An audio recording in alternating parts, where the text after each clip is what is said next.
When did date night become just another night in front of the TV? When did date night become answering Jeopardy questions, but not answering each other's questions? When did date night just stop happening?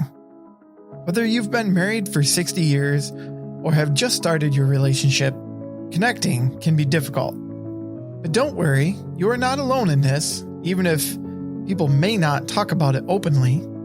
Let us teach you techniques that can bring you and your partner closer together. Our Date Night series is designed to help partners understand each other's communication behaviors, teach couples to connect meaningfully, learn to listen, connect, and build appreciation within the relationship. We know that schedules can be hard to coordinate, so we are offering this series at 2 different times. Wednesdays, beginning March 3rd, continuing March 10th, 17th, and 24th at 8 p.m., and Saturdays beginning March 6th, 13th, 20th, and 27th at 10 a.m. If you're looking for a special gift to give this Valentine's Day, why not give the gift of deeper connection and understanding? The price per couple for the whole series is $50, and this will cover the cost of the disc report for 2 people. We only have space for 25 couples, so claim your spot early. For more information, visit ourcommunitylistens.org. Welcome to the Our Community Listens podcast, where we strengthen relationships and build stronger communities through listening, leadership, care, and service to create truly human connection. Learn and partner with us as we imagine a society in which people care about each other first. Explore more at ourcommunitylistens.org.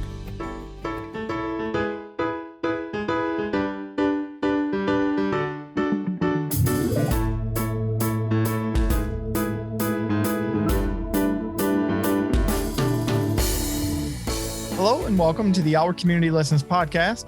My name is Adam Salgat. With me today is Katie Trotter, Strategic Engagement Leader for Michigan. Our topic today is marriage communication. We're going to talk specifically about military deployment with a couple other guests that are coming in. But first, I'd like to welcome Katie to the podcast. How you doing, Katie? How's your day going?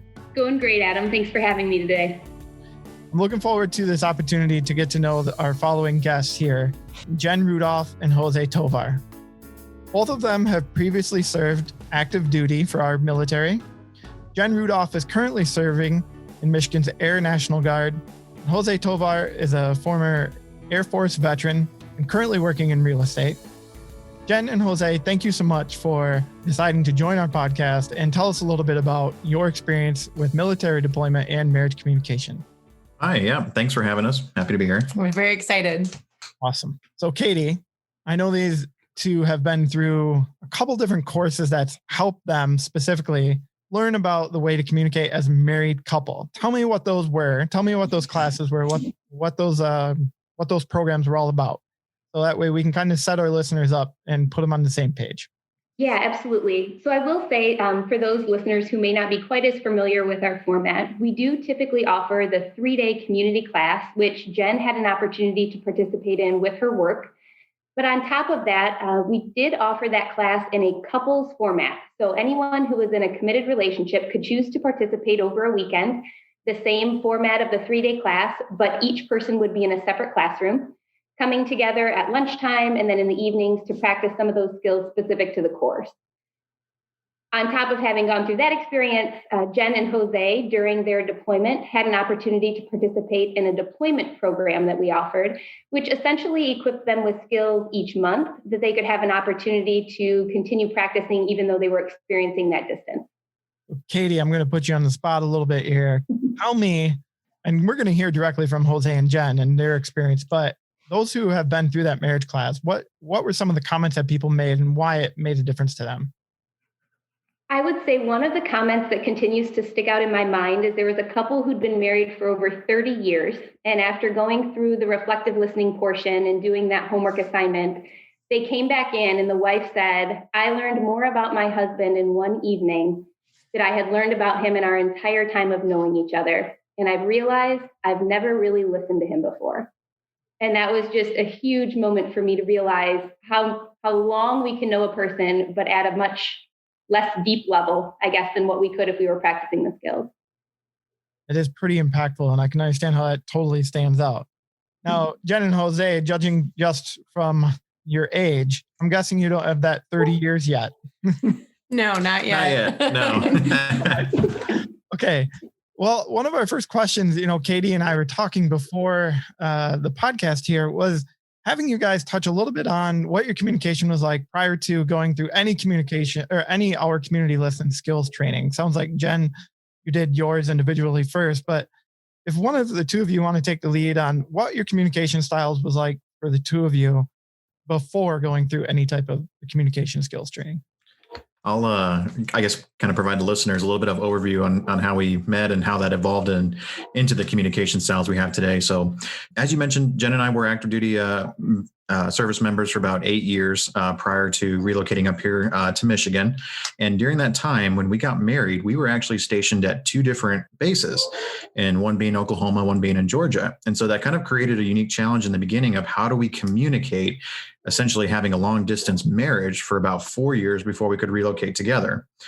And so through a lot of trials and tribulations and eventually being relocated back to the same base, we kind of realized that I think we had a pretty young sense of communication within the marriage. And speaking for myself, I found myself kind of realizing that the communication styles that I wanted to use with Jen weren't as effective as they needed to be.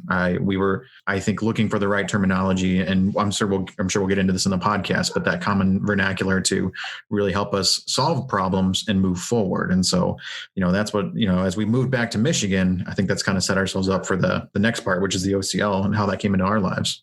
Yeah, I think initially we were just sort of making it up as we went.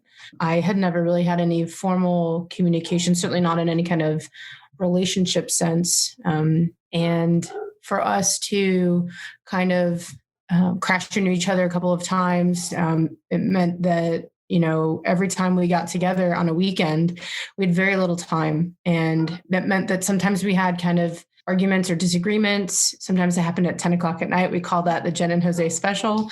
Usually when you have work the next day, it's really good.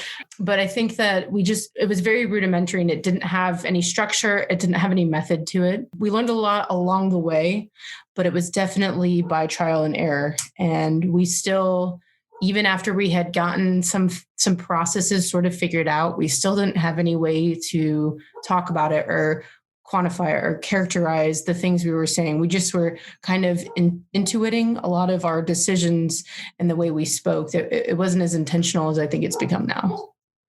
Yes, and I'm not an expert in this space, but I can imagine that's common for a lot of people, and whether it's a relationship like a marriage or a relationship with just friendship, where you only have that little bit of time to see each other, and when you get upset, you don't know why they're doing something a certain way, but you don't have the words to explain it yet, right? So as you start to get to know yourself and start to get to know them, and then when the communication skills comes into play, that can help.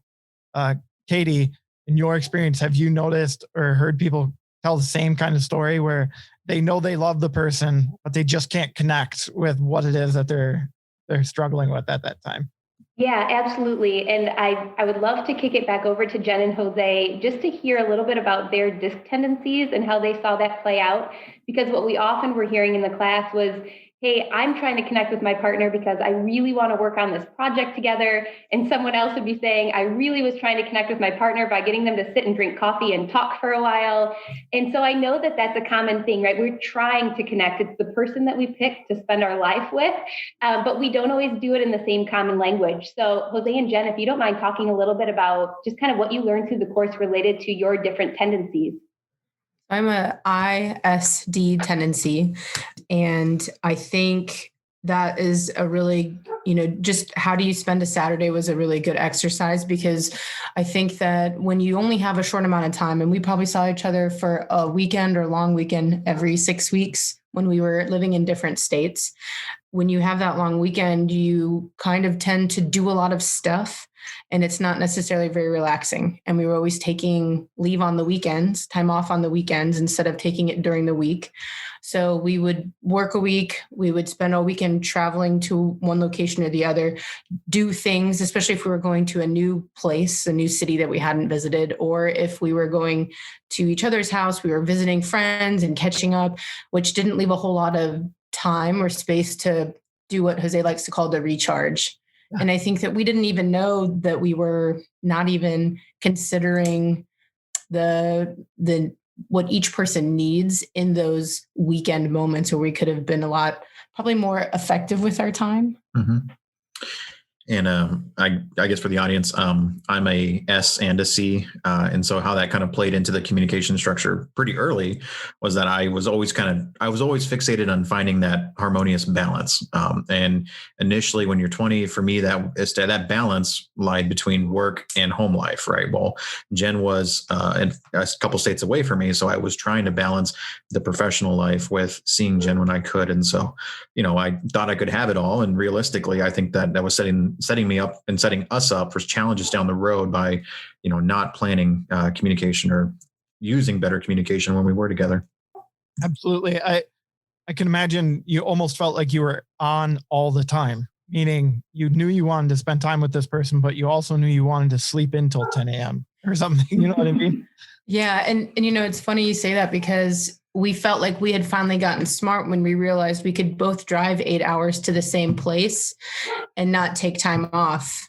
But now you're driving 8 hours on a Friday or, something like that, or on a Saturday morning. And that is not really very restful either, because then you also have to drive 8 hours back, which leaves you a maximum of like a day in between. I think that if we were in that space now, our vacations look very different now. Yeah, absolutely. For lots of reasons. So Jen and Jose, I would be curious if you could talk a little bit about how you've seen your communication style as a couple change since you went through the course. So, it's interesting because Jen and I got exposed to OCL in very different times. Jen took the first course, I would say about 6 months or a year ahead of me, correct? Yeah. And I began to recognize that Jen was using a language that was trying to put words more effective, to describe more effectively how she was feeling and what she was trying to communicate. And I recognized that was something that I wanted to try and bridge that gap and speak that same language. And so, fortunately, Jen and I were able to attend the marriage course, and that really put a spotlight on our communication practices. Because in the beginning, I say our communication structure was very young, but because in a lot of ways it was, I can't describe how I'm feeling, but I need you to feel what I'm feeling. And so a lot of times that can manifest itself, right, in unnecessary actions where you're trying to make them feel like you do. If that's good, that's good. If it's bad, it's bad.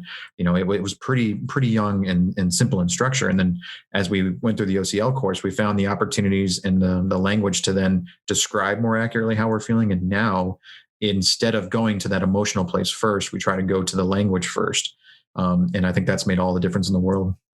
I think it's really forced us to slow down in a good way. When we were in different states, we were very reactionary because that's all we kind of had the time and emotional energy to do. You're excited to see the other person. So you don't have a lot of time for logic at that point. And then when we've moved back together, both when we moved back together the first time, when we moved to Michigan, and then when I came back from this deployment, I think every time I see us deliberately slow down to kind of take stock of where we're at, and we go into it knowing that we're going to be emotional. We're going to have a lot of feelings that we are looking for the other person to validate, accepting that those feelings are going to be there, and still trying to take that extra second to slow down in what we say and how we're saying and what we're trying to accomplish, I think is really what I've noticed too. I feel like we're slower and more deliberate, which feels right, Mm-hmm. Yeah, I think sometimes that intentionality piece can be so critical and can really prevent a lot of repair work down the road. So I think that's a great point. Jose and Jen, I have a question kind of separately for each of you. And I don't know if you'll be able to pick just one, but I'm curious what you would say the top OCL skill that you learned as it relates to being the most helpful in your marriage?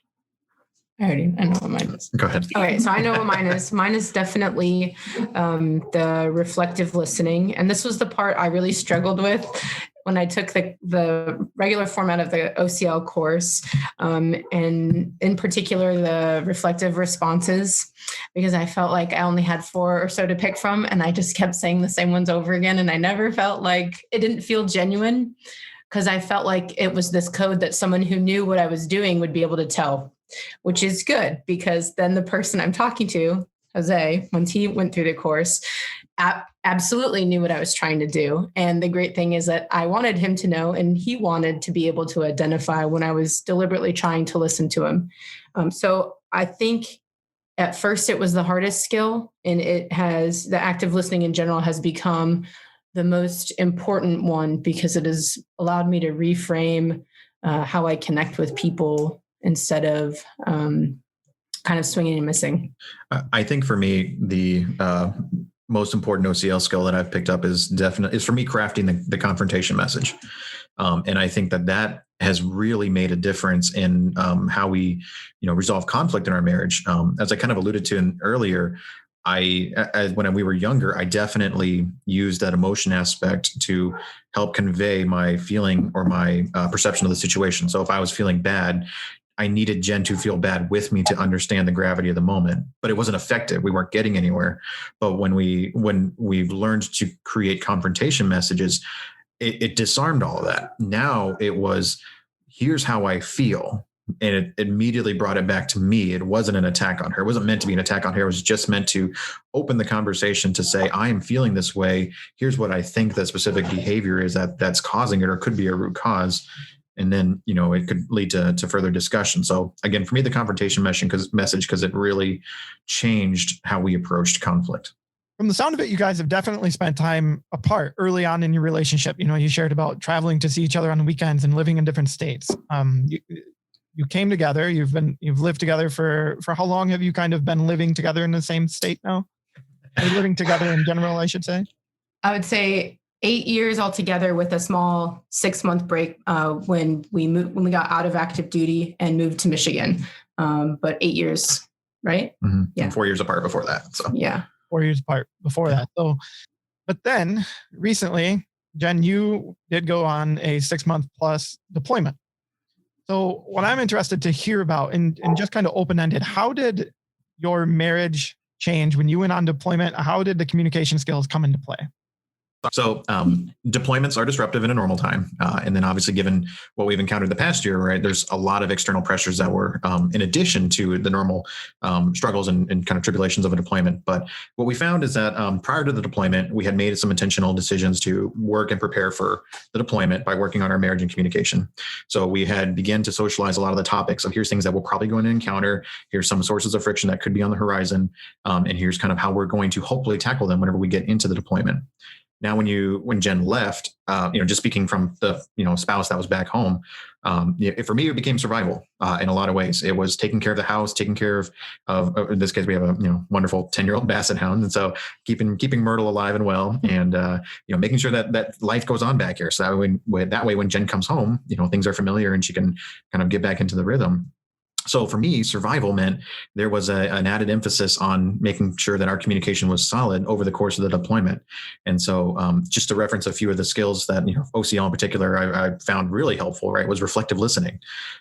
Jen, as hard as my life was, I knew Jen was deployed overseas into a, quite literally ongoing overseas operations, right? This is, a very stressful environment where she's at. I won't speak for her on that part, but I can imagine the amount of stress that she had. And so days where I knew she needed me to listen, I made an effort to listen. And likewise, when I thought the world was ending because the dryer broke again, right, I needed her to listen to me and to hear me out when I was at my wit's end over problems at the house. So certainly reflective listening was important. And then confrontation message, right? Some days there were just times where I had to say, I'm sad, I'm frustrated. Here's the source. And maybe it wasn't necessarily directed at Jen, but it was something that she was a part of or had a piece in. And that kind of helped me work through a lot of the issues that, would pop up over the course of the deployment. Jen, can you touch on it a little bit from your perspective? And yeah, we definitely hear that little basset hound back there. Hope he's doing well. Glad you kept him alive. She's got fear of missing out, very high eye tendencies. I think from my perspective, what I saw our intentionality come through on this deployment, especially different than others, was like Jose mentioned that I have a need, and right now you're my person, and you're my person who can help me with that. And it's not that I need you to fix it. I just need you to listen. And I think I found that was probably the most common thing we tried to do for each other. In a lot of ways, it's the only thing you can do for each other sometimes.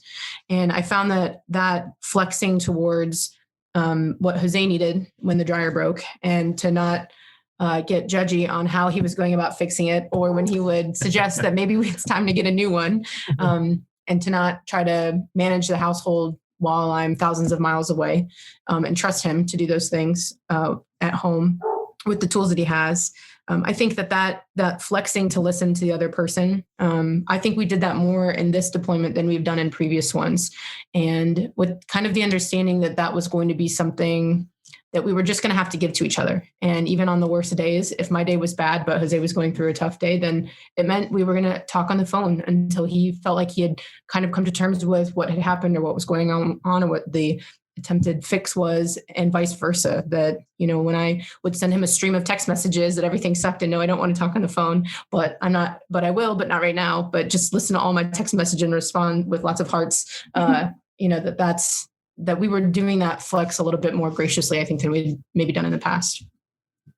I wanted to add, Adam, I love that point, Jen, that you brought up about kind of just extending that grace. We talked quite a bit in class about not only the better understanding of your partner, so you have a choice to kind of flex and meet them where they're at. But sometimes when you don't have the energy and you and your partner are both feeling overextended, sometimes it's more about just recognizing and acknowledging that you need to extend that grace and space, because nobody has the capacity, especially in a situation like deployment, to really be putting in that much energy and effort sometimes.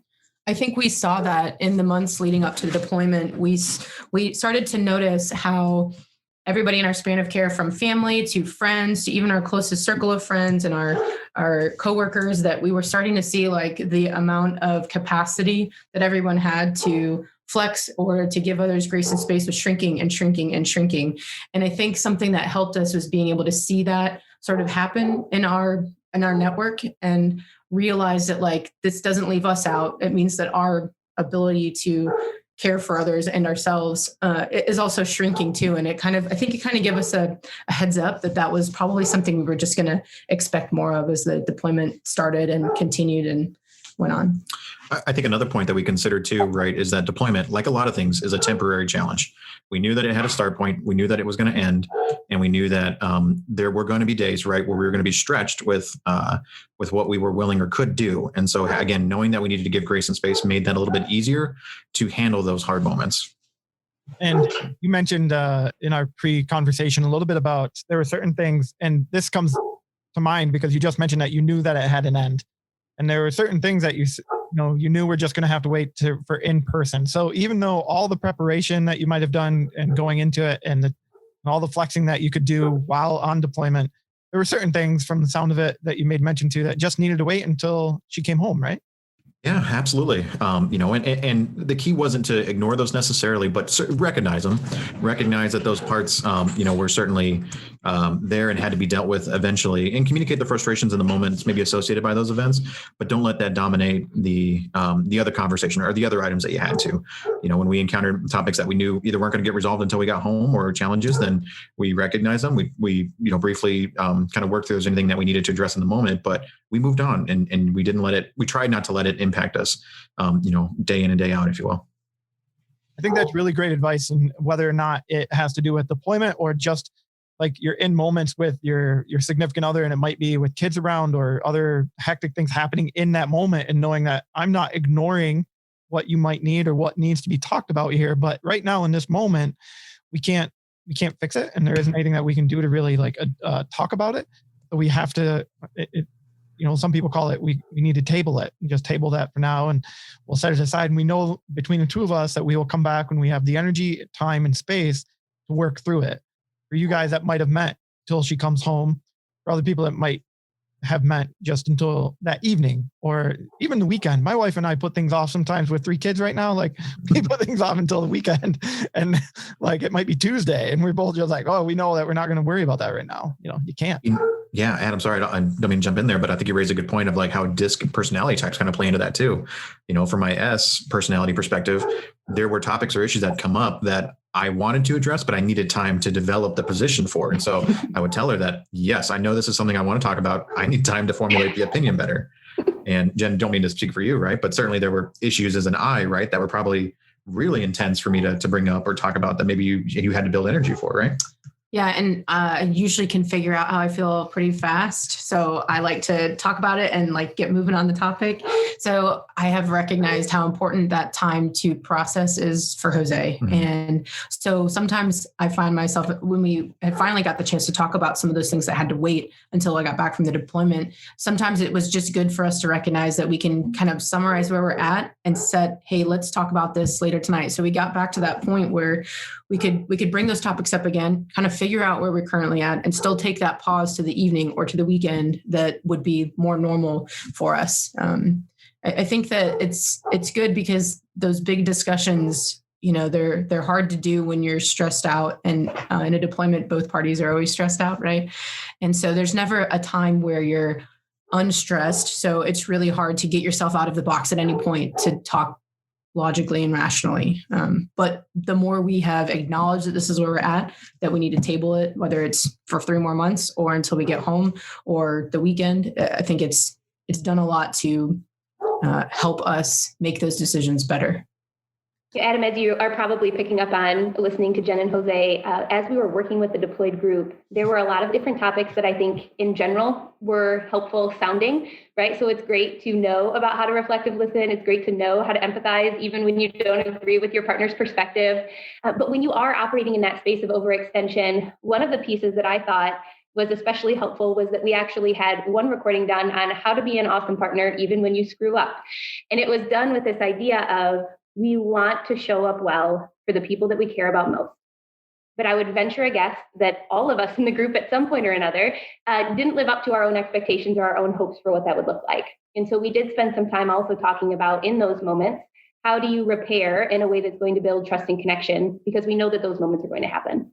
Very strategic planning for that team in our community lessons to make a plan for when we screw up. Because like you said, as much as we want to try and initiate these skills on a daily basis, it's hard no matter what. And we're going to fall back into maybe a bad habit or just simply make a mistake, whether it's a bad habit or not. It might just be a mistake. And it's you need to know how to deal with that when it comes about. I think that for Jose and I, one of the things we learned the hard way that we didn't have any way to characterize was that idea about not taking the thing your partner needs to say personally, and kind of giving them permission up front to say that thing. And there have been a couple of times where Jose and I have been in some, very intense, disagreements, and it's gotten to the point where you get ready to say the thing you want to say, which is usually like the I feel statement. And you stop because you know how much that's going to hurt another person, especially, looking on it from an OCL lens, if you know their tendencies. But what we've tried to do is in those moments say, hey, can I just say what I want to say? Knowing that it's not going to be a forever feeling, and it's not because you're a bad person, but I just need to be able to get it out and then talk it out to refine it. And I think that's one of the things we learned the hard way. From the OCL perspective, that brings in kind of the confrontation message and thinking through that confrontation message deliberately so you can have the best, least judgmental statement you can. But sometimes in the moment, it's hard to even do that. So by us taking that time to kind of give each other that permission ahead of time of, I want to say the thing, but it's not intended to hurt your feelings. We've kind of tried to agree to go past the hurt your feelings concept. And so we have kind of this understanding, like I might say that I'm going to say this thing, it might hurt your feelings, but let's take it from there to somewhere else and not let it be the conversation ender. Right. Yeah, I think what we're seeing, Adam, is that the more that couples are consistently practicing the empathy and the listening and the extending grace and space and understanding tendencies, that there becomes this increased level of trust and connection that people have, so that when people do need to engage in some of those difficult conversations or conversations that could trigger their partner, they're finding that it's easier to come back from or to hold space for that.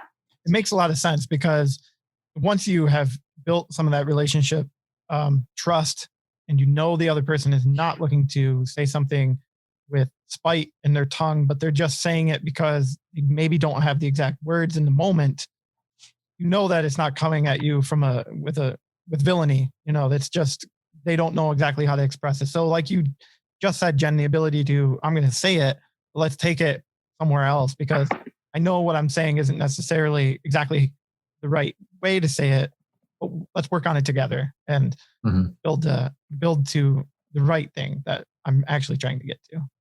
All right, Jen and Jose, as we have had more and more couples choosing to participate in the class, we have found some who come in very excited, some who come in not really wanting to be there, and some who are coming in being pretty sure that we're going to make them do trust falls or stare in silence into their partner's eyes for 3 minutes straight. So knowing that you may have people in all spectrums who are first learning about this opportunity to participate with their partner, do you have any recommendations, suggestions, things for them to consider? I would say from my perspective that I recognized the importance of the class to Jen.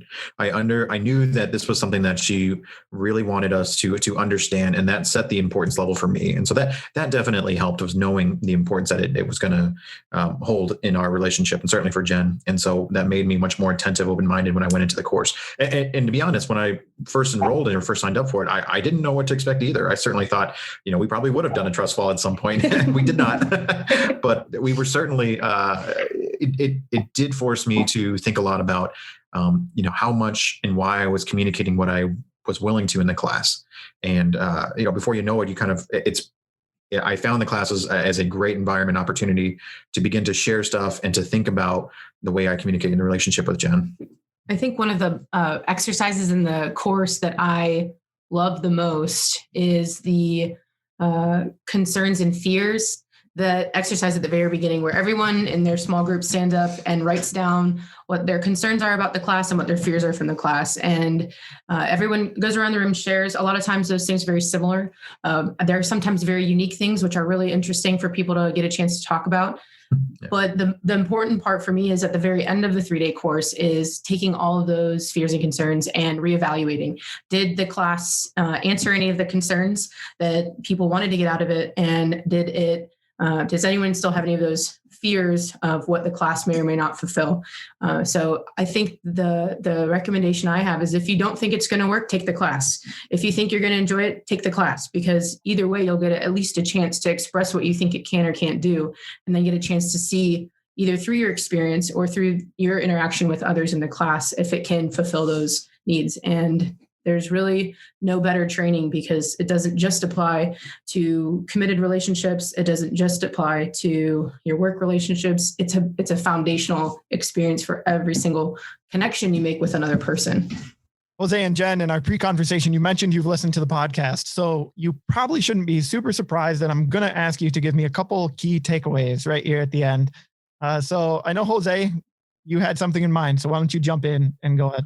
As you were talking about the key takeaway, the first thing that came to my mind is that it is okay to always work on your marriage, right? And this was one of those steps for me, I think, was to make and place importance upon working on our communication. And I'm going to butcher this saying a little bit here, but I think it's appropriate in the sense that successful marriage communication is never owned. It's rented, and the rent is due every day. That is pretty cool. I like that. I have not heard that before. It was not me, so... Jen, is there any key takeaway or anything you'd like to add to that? I think coming from, especially an I tendency, I think the thing I valued the most, my key takeaway from the course, from the committed relationship class, from the deployment program, is to slow down and listen. And I think that has gone way further in every capacity for continuing to be a part of this marriage with Jose than any other thing we've ever done or learned. Spectacular. Katie, anything else you want to add to our conversation? Any takeaway or comment you'd like to make? Yeah, I just want to kind of build off of what Jose mentioned. I think one of the things that's been most exciting for me in this space of working with couples is that we've seen really strong, healthy relationships who still go through the class feeling like we're reaching a whole new depth together that we never thought was possible or never even knew existed. But then seeing couples who are just kind of like in that funk, or we just do not understand one another, and seeing them leaving with kind of this new sense of hope is really incredibly inspiring. So again, just to establish that no matter where you are at in your relationship, or if you're just newly dating or newly married or engaged or whatever that might look like, there's always a space to be able to continue growing in that. So Jose, I love that you added that comment at the end as well. Was it too much? No, I loved it. It was so good. It was so good. I loved it. I loved it. You have to keep it. Every day we have to pay the rent, right? Every day we got to make the effort. I should say, got to make the effort to be the best we can be for those that we love. So, thank you guys so much. It's such a pleasure getting to know you on our podcast. Thanks, Adam. Yeah, thanks for having us. It. And Katie, thank you for leading the way. Appreciate it. Thanks for having us, Adam. Engage on our website, explore learning opportunities, and connect with others. This podcast is brought to you by the Chapman Foundation for Caring Communities, which focuses on strengthening relationships, creating connection, and building community. Listen, lead, connect.